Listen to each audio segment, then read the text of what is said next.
Let's see how to fix all pen drives not working on iQOO phone.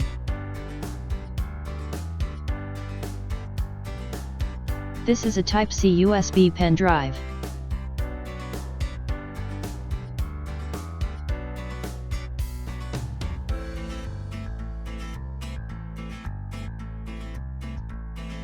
Your device is not showing up on your Type-C USB pen drive. Step 1. Open your pen drive from your device. Step 2. Go to Settings. Click on More Connections. Turn on OTG. If the OTG connection is not established within 5 minutes, it will automatically close.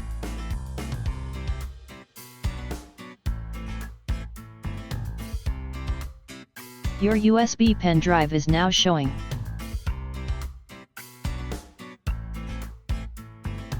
Showing your device storage and USB pen drive storage.